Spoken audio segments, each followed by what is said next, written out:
जमीनों पे कब्जा कैसे हो रहा है? मोदी जी की सरकार आने के बाद लैंड एक्विजिशन एक्ट को इन्होंने साइलेंट कर दिया। इलाके के बदनाम टाइप के लोग होते हैं, 5-10 की संख्या में जाते हैं और उसको प्रेशर बनाते हैं, धमकाते हैं कि ये जमीन जो है मार्केट रेट तो 4 लाख रुपए 30 एकड़ है जी, मैं 10 लाख रुपए दिला दूंगा, तो जमीन दे दो मुझे। वो अपने नाम पर रजिस्ट्री कराते हैं। वो जो मसलमैन धमकाने आते हैं उसकी अगर कंप्लेन में पुलिस में करूं तो वो पुलिस साइलेंट रहते हैं। जो नेचुरल स्रोत है, जैसे आपने पानी का जिक्र किया, जंगल का, उसके ऊपर भी कब्जा हो रहा है। जमीन के अंदर की जो प्रॉपर्टी है, कोयला है, लोहा है, उसको निकालते हैं, हमारा पानी लेते हैं, हमारा जंगल काट देते हैं। वो जंगल की जमीन के बदले में गैरमजरूआ जमीन कोई ट्रांसफर कर देते हैं और उसके बदले में ये जमीन नहीं देते हैं। अडानी को जो जमीन मिलती है उसके बदले में ये फॉरेस्ट जमीन दे देते हैं। जंगल बर्बाद खत्म कर दिया है तो उसके बाद हमारे पास रह क्या जाएगा? ना हम फसल पैदा कर पाएंगे, ना कहीं रोजगार कर पाएंगे। ये जो कानून बना है ना, इसका बहुत ज्यादा असर हमारे झारखंड में नहीं पड़ने जा रहा है। झारखंड की रियासती हुकूमत पर दबाव बनाएंगे कि इस काला कानून के खिलाफ विधानसभा में प्रस्ताव पास करके सेंट्रल में भेजो।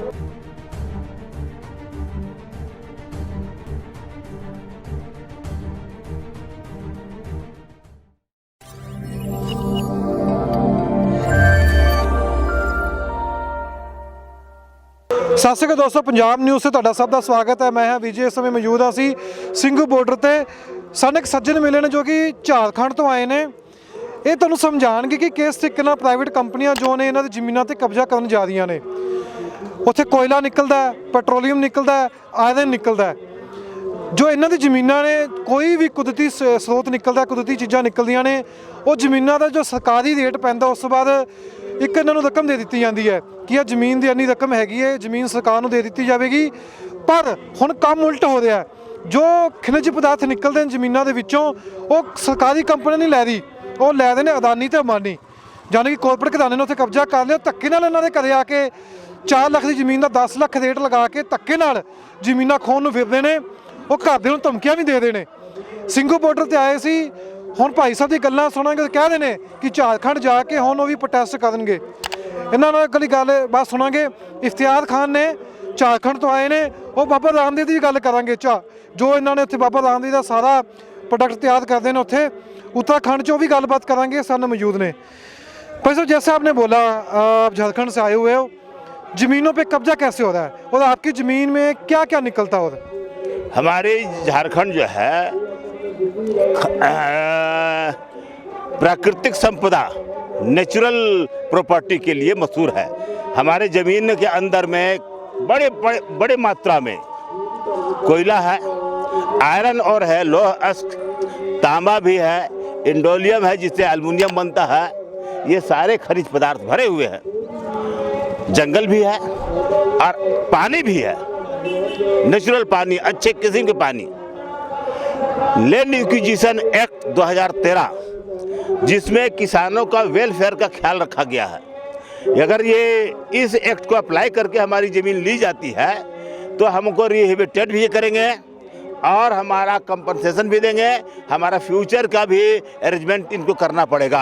और सरकार जमीन लेती है। हाँ, लैंड एक्विजिशन एक्ट अप्लाई करके अगर जमीन ली जाती है तो, और जमीन अगर उनके लिए यूजलेस हो गया, नहीं यूज किए, तो फिर वो रिटर्न कर देना पड़ेगा।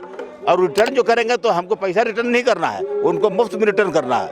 लेकिन ये मोदी जी की सरकार आने के बाद लैंड एक्विजिशन एक्ट को इन्होंने साइलेंट कर दिया और कारपोरेट के एजेंट लोग किसानों से अलग अलग ट्रीट करते हैं, मिलते हैं। जो लोकल होते हैं और इलाके के बदनाम टाइप के लोग होते हैं, 5-10 की संख्या में जाते हैं और उसको प्रेशर बनाते हैं, धमकाते हैं कि ये ज़मीन जो है मार्केट रेट तो 4 लाख रुपए 30 एकड़ है जी, मैं 10 लाख रुपए दिला दूंगा, तो ज़मीन दे दो मुझे। वो अपने नाम पर रजिस्ट्री कराते हैं और वो रजिस्ट्री करके वो फिर जो है कारपोरेट के रजिस्ट्री करते हैं। और इसमें सरकारी एजेंसी, कंसर्न एजेंसी मिली हुई रहती है। हमको झारखंड में छोटानागपुर टेंडेंसी एक्ट और संथाल परगना टेंडेंसी एक्ट है जिसके तहत गैर झारखंडी जो झारखंड का नहीं है वो ज़मीन परचेज नहीं कर सकता है। तो इसलिए वो ज़मीन जो है किसी झारखंडी के नाम से, पैसा है अडानी का, पैसा है किसी कारपोरेट का, और कोई लोकल मसलमैन जिसको वो अडानी अंबानी या उस ढंग के लोग कमीशन या अथाक पैसा गछे हुए हैं वो अपने नाम से रजिस्ट्री कराते हैं, और ये जो है आदमी लीज पर उसको 100 साल के लिए दे देता है। ये ढंग से छोटानागपुर टेंडेंसी एक्ट का भी वायलेशन हो रहा है और लैंड एक्विजिशन एक्ट का भी वायलेशन ये सरकारी देख रेख में हो रहा है। जो नेचुरल स्रोत है, जैसे आपने पानी का जिक्र किया, जंगल का, उसके ऊपर भी कब्जा हो रहा है, और कब्जा करने के बाद करते क्या जमीन का? जमीन को वो जो है ना, कोई जमीन के अंदर की जो प्रॉपर्टी है, कोयला है, लोहा है, उसको निकालते हैं। जो कॉर्पोरेट कंपनियां हैं, जी कॉर्पोरेट कंपनी, उसको निकालते हैं, या कोई एस्टेब्लिशमेंट अपना कारखाना बनाए, हमारा पानी लेते हैं, हमारा जंगल काट देते हैं, वो ये करते हैं। अच्छा, उनको खेती की जरूरत नहीं है? उनको खेती की कोई जरूरत नहीं वहाँ पर। और ये जो कानून बना है ना, इसका बहुत ज़्यादा असर हमारे झारखंड में नहीं पड़ने जा रहा है। हमारे झारखंड में जो है, ये जो है सबसे ज़्यादा असर पड़ रहा है लैंड एक्विजिशन एक्ट का, जिसको साइलेंट कर दिए हैं, और जो है वायलेशन कर रहे हैं छोटानागपुर और संथाल परगना टेंडेंसी एक्ट का। ये कब से हो रहा है, कितने सालों से हो रहा है? 5-6 साल से तो काफ़ी बड़े पैमाने पर हो रहे हैं। जब से सरकार आई है? जी, जब से इनकी सरकार बनी है जी, तब से ये चलता आ रहा है। काफी चल रहा चल रहा था पहले भी, लेकिन बहुत साइलेंट हल्ला होता था तो लोग थम जाते थे। अभी हल्ला होने पर भी कुछ बात नहीं होती है। हल्ला होने के बाद भी आप पुलिस में जाइएगा तो वो कहेगा, अरे क्यों लगा रखे हो लफड़ा जी, पैसे तो दे रहे हैं ना, पैसे दे रहे हैं तो क्यों नहीं दे रहे, दे दो, मैं क्या करूँगा, ऊपर से ऑर्डर है। नहीं, अगर आप नहीं देते, आपकी जमीन है, तो पुलिस वालों के एक्शन करते हैं, घर पे धमकाने आते हैं? वो जो मसलमैन धमकाने आते हैं, उसकी अगर कंप्लेन में पुलिस में करूं तो वो पुलिस साइलेंट रहते हैं, एक्शन नहीं लेते हैं। क्यों? इसके घर पर गया था धमकी देने। और ये बड़े पैमाने पर हमारा गोड्डा जिला, झारखंड गोड्डा जिला, वहाँ हुआ, वहाँ अडानी का लग रहा एस्टेब्लिशमेंट, लग रहा कारखाना लग रहा, वहाँ हो रहा। आपको धमकी आई है कभी? मुझे नहीं आई है। वो जान रहा है कि इफ्तिखार महमूद को धमकी देना आसान चीज़ नहीं है, पार्टिकुलर मुझे नहीं आई है, लेकिन मैं जिस क्लास का रिप्रेजेंटेशन कर रहा हूँ, किसान का, मजदूर का, वो उन किसानों को धमकी मिल रही है। जब आप बोल रहे खेती खत्म हो जाएगी, फिर खाओगे क्या, बीजोगे क्या वहाँ पे? फिर आप ये बात तो सरकार से भी हम भी कर रहे हैं कि खेती हमारी खत्म हो जाएगी तो क्या कोयला का डस्ट फाँकेंगे हम लोग? और हमारे यहाँ बहुत 2 खेती होती है। एक खेती तो खेत में हम करते हैं, दूसरी खेती हमारी महुआ की होती है। दूसरी खेती हमारी महुआ की होती है, जो नेचुरल होता है, उसमें हमको हल बैल कुछ चलाना नहीं पड़ता है। अब बड़े पैमाने पर हम लाह पैदा करते हैं, कुसुम पैदा करते हैं, जो इनको एस्टेब्लिश में जहाज पे काम आता है। अच्छा, जंगल काट के वहाँ पे फैक्ट्री लगाई जाती है? जी, और वो जंगल के बदले में, जंगल की जमीन के बदले में गैर मजरूआ जमीन को ट्रांसफर कर देते हैं। जो सरकारी जमीन है, किसानों को देना है जो जमीन को, उस जमीन को उसको दे देते हैं फॉरेस्ट डिपार्टमेंट को। और हमारी जो जमीन जो फॉरेस्ट के नक्शा में है, और हम सैकड़ों साल से खेती करते आ रहे हैं, उससे हमको किसान फॉरेस्ट डिपार्टमेंट भगाता है, और उसके बदले में ये जमीन नहीं देते हैं। अडानी को जो जमीन मिलती है उसके बदले में ये फॉरेस्ट की जमीन दे देते हैं, लेकिन किसानों के दखल में जो जमीन है उसके बदले में ये गैर मजरूआ जमीन नहीं देते हैं। अगर नेचुरल पदार्थ है, नेचुरल स्रोत का कब्जा हो जाता है, झारखंड में हो जाता है, फिर झारखंड के लोग लगता है कि मजबूर हो। ये जो अगर सब खनिज संपदा निकाल ली जाए, जंगल बर्बाद खत्म कर दिया, तो उसके बाद हमारे पास रह क्या जाएगा? गुलामी की ओर जा रहे हैं आप? बस 100% गुलामी की तरफ जा रहे। कुछ नहीं हमारे पास रहेगा, ना हम फसल पैदा कर पाएंगे, ना कहीं रोजगार कर पाएंगे। सिंघू बॉर्डर आए हो, क्या लगा आपको यहाँ पे आके? अभी आप बोल रहे थे कि आप भी जाके सड़कें बंद करोगे, यहाँ से क्या सीखने को मिलता है? देखिए, ये इतिहास लिखा जा रहा है फिर से। एक इतिहास लिखा गया 1857 से लेकर के 1947 तक, वो दूसरी इतिहास ये लिखी जा रही है, उससे भी बहुत ज़्यादा ताकतवर इतिहास जी। और इसलिए देश भर के हमारे जैसे प्रोग्रेसिव लोग जो किसानों के बीच में, मजदूरों के बीच काम कर रहे हैं, वो जो है यहाँ हम आए हैं आपको धन्यवाद देने, बधाई देने, और यहाँ से जा कर के हम अपने हुकूमत पर, झारखंड की रियासती हुकूमत पर दबाव बनाएंगे कि इस काला कानून के खिलाफ विधानसभा में प्रस्ताव पास करके सेंट्रल में भेजो कि ये काला कानून के खिलाफ आप हो। लगता हो जाएगा? आसान काम है?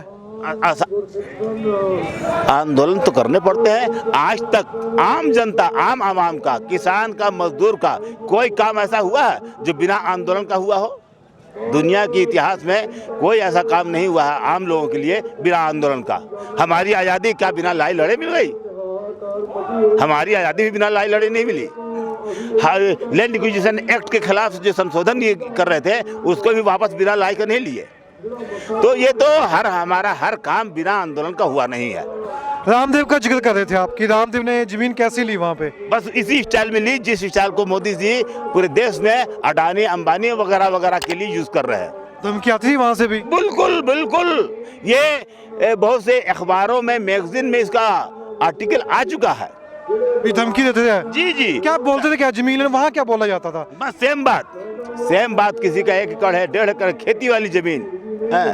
तहलका ने जो है ना, तहलका वीकली मैगजीन, उसमें तो पूरा डिटेल से निकला भी था कि रामदेव बाबा के काला करतूत, उस शीर्षक से निकला था। वहाँ इसी स्टाइल में जमीन इन्होंने हासिल करके अपना बिजनेस के लिए गेहूं वगैरह उगा रहे हैं। गेहूं उगा रहे हैं या और भी तरह का चीज़ें जो इनकी ज़रूरत है उसका उपज कर रहे हैं। जो क्या लगता है आपको, ऐसे कॉर्पोरेट घराने अगर सरकार के साथ मिल जाती है तो किसान का फ्यूचर क्या है, सरकार का भविष्य क्या है? किसान के फ्यूचर तो सेकंड बात, फर्स्ट है काशी की डेमोक्रेसी का फ्यूचर खत्म है। भारत को में जो संविधान हमारा लागू है, जो 90 साल की आज़ादी की लड़ाई से पैदा हुआ है ये संविधान, ये भी साइलेंट मोड में पहले किया, अब तो ये जो है फ्लाइट मोड में डाल दिया है संविधान को। सिंघू बॉर्डर में आए हो, धरना लगा हुआ है, अलग अलग पूरे देश से लोग यहाँ पे आ रहे हैं, देख के जा रहे हैं भी धरना कैसे लगा हुआ, प्रोटेस्ट कैसे हो रहा है यहाँ पे। आप भी आए हो, क्या आपको लगता है यहाँ पे आके? बहुत अच्छा है, शांतिपूर्ण है। दुनिया में ऐसा इतना विशाल और लंबा धरना जो डेमोक्रेटिक है, पीसफुली है, इसका मिसाल नहीं हमको अभी तक हम पढ़ पाए हैं। मैं इतिहास का स्टूडेंट रहा हूँ, इतिहास का मैं ग्रेजुएशन किया हूँ और अभी भी मैं लगातार पढ़ते रहता हूँ। इस ढंग का पीसफुली इतना लंबा मूवमेंट, ठीक है इससे बड़े बड़े आंदोलन हुए हैं, लेकिन इतनी बड़ी तादाद में महीना 1.5 महीना तक लगातार धरना, जिसमें सरकार को गुंजाइश नहीं मिल पा रही है इंटरवेन करने की, हस्तक्षेप करने की, ऐसा इतिहास में जल्दी मिल नहीं रहा। मैं तलाश रहा हूँ, हो सकता है मिल जाए। तो इस सारी गल मैं सुनी सी, साडे नाल मौजूद ने झारखंड तो आए सी इफ्तियार अली ने, इफ्तियार मोहम्मद ने। सवाल ये सी कि झारखंड 'च की हो रहा? झारखंड विच जो नैचुरल स्रोत ने, पानी हो गया, जंगल हो गया, लोहा हो गया, जो खेतों चों निकलदा है, वो सरकारी लोग ਜਾਂ सरकार जो हैगी ने वो खेत ले लेंदे ने पैसे दे के। उस बस इन्होंने पैसे देंदे ने जो फिर उस बाਅਦ खेत जो ने वापस कर देंदे ने, फिर इन्होंने पैसे नहीं देने पैंदे। हुण अडानी ते अंबानी आ गए ने, वो इन्हों के खेतों ते कब्जा कर दी है और खेत भी वापस नहीं दे रही। जे इन्होंने खेत नहीं बेचना, धक्के ना घरे आके 4 ਲੱਖ ਦੇ खेत ਨੂੰ 10 ਲੱਖ रुपए दे के जाते हैं भी तुसीं खेत दो। जिवें कहते सी पुलिस को मामला जाता, पुलिस भी कह देंदी अगे जाके भी खेत दे दो। धक्के नाल कब्जा किया जा रहा, नैचुरल स्रोत ते कब्जा किया जा रहा, जो कुदरती पदार्थ ने पानियों ते कब्जा किया जा रहा है। पंजाब 'च खेती ते कब्जा किया जा रहा है, झारखंड दे विच नैचुरल चीज़ों ते कब्जा किया जा रहा है। जान कि हिंदुस्तान के अलग अलग जगह के उत्ते जितों की कुदरती चीज़ां मिलदियां ने, चाहे खेती है, उस ते कब्जा करने लई कॉर्पोरेट घराने जिहड़े तुर पे ने, फिर पर्चे वंडा दे ने इत्थे कि साडा तां खेती ने कोई ताल्लुकात ही नहीं गा। इत्थे हुणे पर्चे वंडदे असीं 2 नौजवान रिलायंस ने भेजे सी कि साडा खेती ने कोई ताल्लुकात नहीं गा। ਹੁਣ ਤੁਸੀਂ ਮਿਸਾਲ ਲੈ ਲਈ ਹੋਣੀ ਹੈ ਕਿ ਕਿਸ ਤਰੀਕੇ ਨਾਲ ਕਬਜ਼ੇ ਕੀਤੇ ਜਾ ਰਹੇ ਨੇ। ਆਉਣ ਵਾਲੇ ਸਮੇਂ ਦੇ ਵਿੱਚ ਗੁਲਾਮੀ ਵੱਲ ਧੱਕਿਆ ਜਾ ਰਿਹਾ। ਜਿਵੇਂ ਭਾਈ ਸਾਹਿਬ ਨੇ ਕਿਹਾ ਕਿ ਅਸੀਂ ਤਾਂ ਗੁਲਾਮ ਹੋ ਹੀ ਗਏ ਆ, ਸਾਨੂੰ ਹੋਰ ਗੁਲਾਮੀ ਵਾਲੇ ਪਾਸੇ ਪਾਇਆ ਜਾ ਰਿਹਾ। ਜੰਗਲ ਕੱਟੇ ਜਾ ਰਹੇ ਨੇ, ਉੱਥੇ ਫੈਕਟਰੀਆਂ ਬਣਾਈਆਂ ਜਾ ਰਹੀਆਂ ਨੇ। ਇੰਟਰਵਿਊ ਕਰਨ ਦਾ ਮਕਸਦ ਇਹੀ ਸੀ ਕਿ ਤੁਸੀਂ ਵੀ ਜਾਗਰੂਕ ਹੋਵੋ। ਪੰਜਾਬ 'ਚ ਨਹੀਂ ਬਾਕੀ ਸੂਬਿਆਂ ਦੇ ਵੀ ਕਬਜ਼ੇ ਹੋ ਰਹੇ ਨੇ, ਇਸ ਨੂੰ ਲੈ ਕੇ ਲਗਾਤਾਰ ਹੀ ਧਰਨੇ ਦਿੱਤੇ ਜਾ ਰਹੇ ਨੇ।